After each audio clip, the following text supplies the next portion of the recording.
Hello. ಏನ ಮಚ ಫೋನೇ ಇಲ್ಲ ದುಬೈಗೆ ಹೋದ್ಮೇಲೆ? ಸ್ವಲ್ಪ ಕೆಲ್ಸ ಇತ್ತು ಮಚ. ಮತ್ತೆ ಹೆಂಗೈತೆ ದುಬೈ? ಇಲ್ಲೆಲ್ಲ ಹೆವಿ ಟೆಕ್ನಾಲಜಿ ಮಚ. ಇಲ್ಲಿ ಹೌದಾ? ಎಷ್ಟೇ ಜೋರಾಗಿ ಮಳೆ ಬರ್ಲಿ 2 ನಿಮಿಷಕ್ಕೆ ಒಂದು ಚೂರು ನೀರ್ ಕಾಣಿಸಲ್ಲ ಇಲ್ಲೆಲ್ಲ.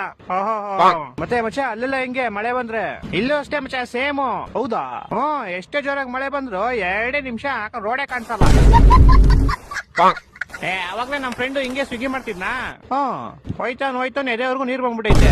ಅಯ್ಯೋ, ಆಮೇಲೆ ಹಂಗೋ ಅಣ್ಣ ಪರವಾಗಿಲ್ಲ ಅಂತ ಹೋಯ್ತಾನೆ ಆರ್ಡರ್ ಎಲ್ಲ ತಿಳ್ಕೊಂಡು ಹೋಗ್ಬಿಡೈತೆ. ಆರ್ಡರ್ ತಿಳ್ಕೊಂಡು ಹೊಂಟೋಯ್ತಾ? ಸರಿ ಹೋಗ್ಲಿ ಅಂತ ಗಾಡಿ ಸೈಡ್ ಹಾಕ್ಬಿಟ್ಟು ಹೆಂಗ ಹೋಗ್ ಕಷ್ಟಪಟ್ಟು ಆರ್ಡರ್ ತಗೊಂಬಂದ. ಇವಾಗ ಗಾಡಿ ಎಲ್ಲ ತಿಳ್ಕೊಂಡು ಹೋಗ್ಬಿಡೈತೆ. ಆಮೇಲೆ ನೇತ್ರಾವತಿಯಲ್ಲಿ 3 ಸತಿ ಮುಳುಗಿದಾವಲ್ವಾ? ಹಾ ಆ ತರ 100 ಸತಿ ಮುಳುಗಿದಳ್ದ ಗಾಡಿಯಲ್ಲಿ ಸ್ಟಾರ್ಟ್ ಆಗ ಸಿಕ್ಕಿಲ್ಲ.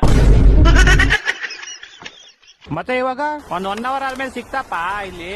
ಹಾ ಯಾರ ಗೋಳಿ ಮಕ್ಳು ಗಾಡಿ ಟೈರ್ ಬಿಚ್ಕೊಂಡು ಹೋಗ್ಬಿಟ್ಟು ಅದೇಂಗ